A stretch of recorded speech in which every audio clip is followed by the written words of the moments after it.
మనం వాస్తుని కదా నమ్ముతాం డెవలప్మెంట్ కోసం. వాస్తుని నమ్మితే ఎవడండి అభివృద్ధి చెందేది? కనీసం ఇంగితం పనిచేయాలిగా మనకి. దేవుడు దిక్కులను సృష్టించాడు, దేవుడే మనకు దిక్కు అయితే ఏ దిక్కు మనల్ని ఏం చేస్తుంది?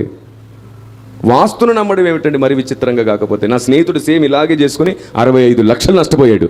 కాంపౌండ్ వాళ్ళు కూల్చుకున్నాడు, ఇంటి ముందు చెట్టు నరుక్కున్నాడు. వాడు పుట్టినప్పుడు నాటిన చెట్టు అంటే అంత పెద్ద చెట్టు నరుక్కున్నాడు. 20 అడుగుల గుమ్మము వాళ్ళ నాన్నగారు చక్కగా చాలా పెద్ద గుమ్మము చేశాడు. ఆ పెద్ద గుమ్మాన్ని కూల్చుకున్నాడు. చాలా పెద్ద ఇల్లు, బాత్రూమ్ కూల్చుకున్నాడు, అందంగా కట్టిన సెల్ఫ్లు కూల్చుకున్నాడు, బెడ్రూమ్ తలుపులు ఒక దగ్గర నుంచి ఇంకో సైడ్ పెట్టుకున్నాడు. అందంగా కట్టుకున్నదంతా ప్యాక అదేంటి బాక్సుల్లాగా అగ్గిపెట్టేలాగా మార్చేసుకున్నాడు. ఏంట్రా చేసావు అంటే కలిసి రావాలని. మరి ఏం కలిసి వచ్చిందిరా ఇల్లు? బెడ్రూమ్లోకి కిచెన్లోంచి అను తలుపు పెట్టేది బుద్ధి లేనోడా. కిచెన్లోంచి తలుపు పెట్టేడు వాడు. పెట్టమన్నారంట మరి అలాగా.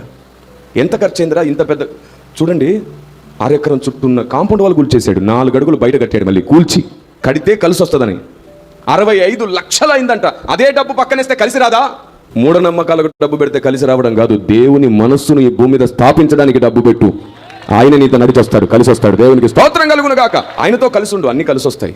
దుఃఖమైనా తోడుంటాడు, మరణమైనా తోడుంటాడు, ఆపదైనా తోడుంటాడు. దేవుడు తోడుండేది కష్టాలు రాకుండా ఉండడానికి కాదు, కష్టాలు గెలిపించడానికే.